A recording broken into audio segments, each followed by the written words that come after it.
Good morning, this is Julie. Welcome back to my channel.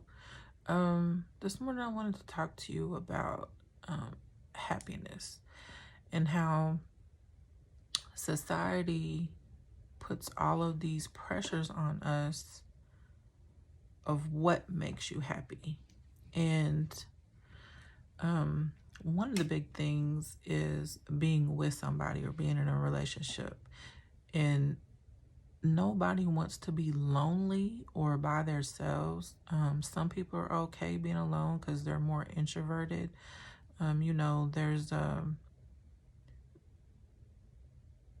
There's situations where I think that you just see so many relationships. Most movies are about relationships, some form of relationship, and stuff you see on, Instagram or Facebook or Snapchat or whatever it is that you see, it makes you feel like you have to be with somebody to be happy.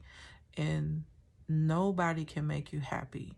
You have to think about the fact that you've lived your life, how you've lived your life, until you meet someone, right?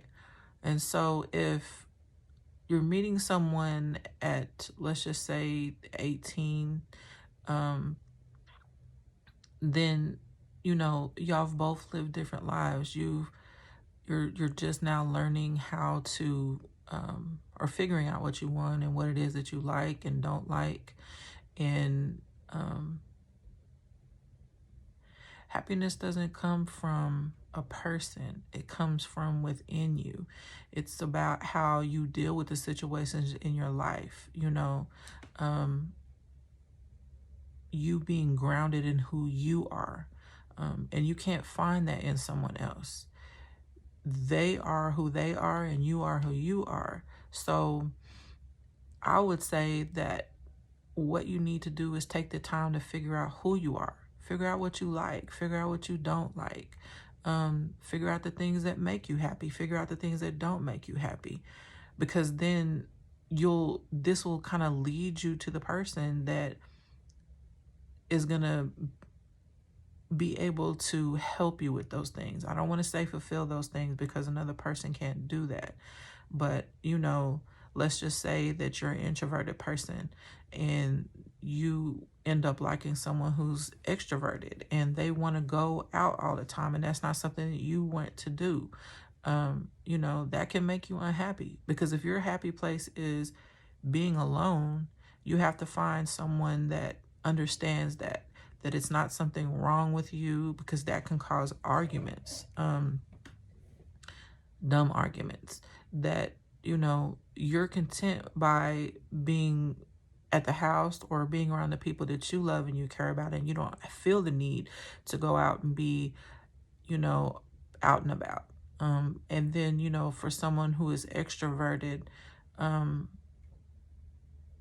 they may need to be around people to be recharged or, to feel comfortable or content. And I'm not saying that like an extroverted person and an introverted person can't be together. But what I'm saying is you have to have an understanding that there's nothing wrong with me wanting to not go out. There's nothing wrong with me wanting to be around people. So if you have two people who don't understand who they are, they're going to try to make you do the things that they do, and you're going to try to make them do the things that you do. And those might necessarily not be the things that that person needs or you need to be happy. So,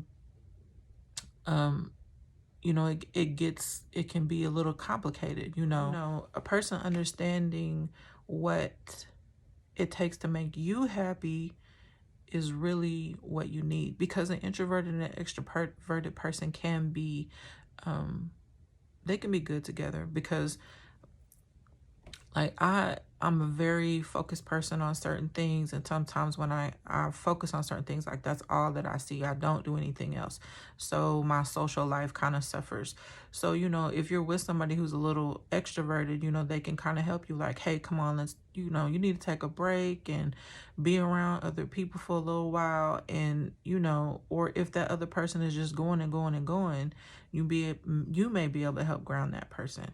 But it's very important, and you can't do any of these things without knowing what it is you like. And we live in a world of technology. So, it kind of makes it hard, because if there are images being projected at you all the time of what is happy, what does happiness look like? Does this mean having a significant other and this certain job, this certain car, living in this certain house, going out to this certain place, or having these type of friends, or doing these certain type of things? None of those equate to happiness. Now, what happiness is for you, you have to find out what makes you happy. Does being around your family make you happy?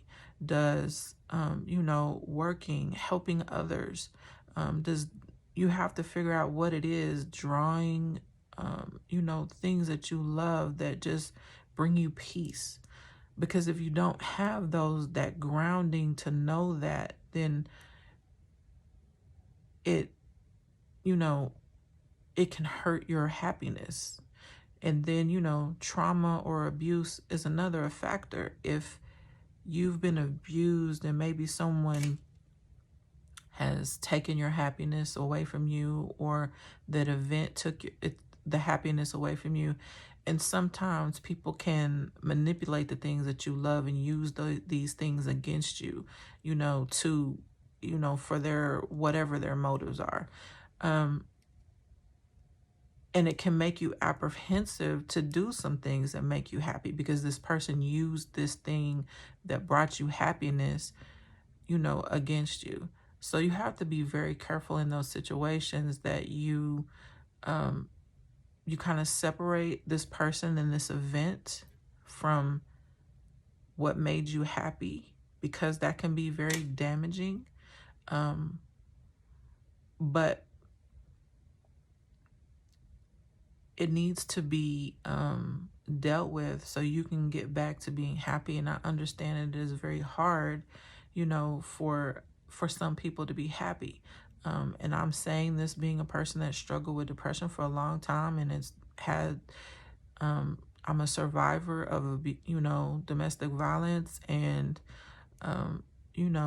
rape and just abuse in general. And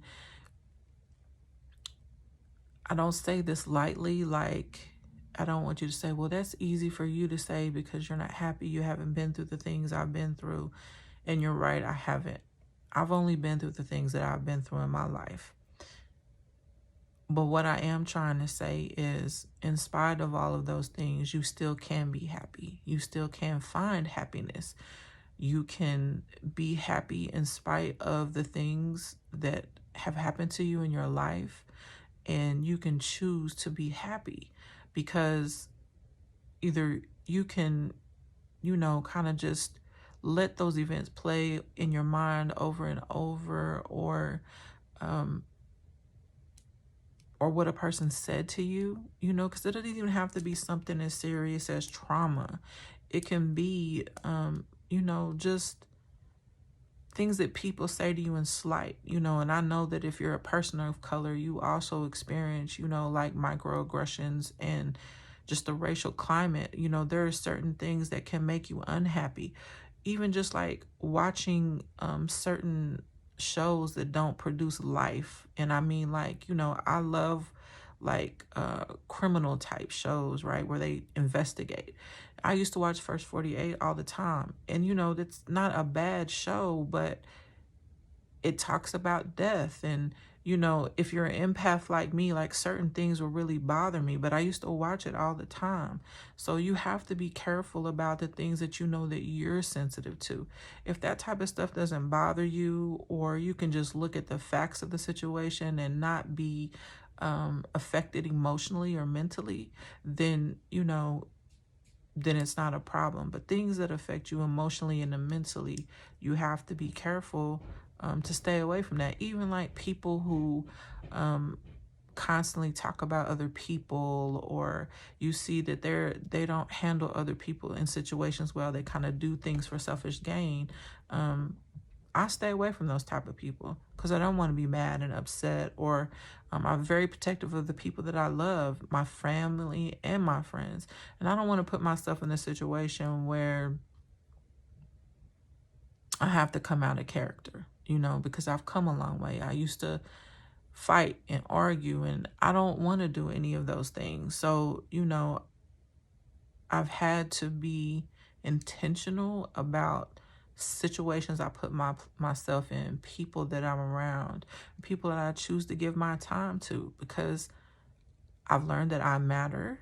And that's the reason why I always say that you matter, because you do.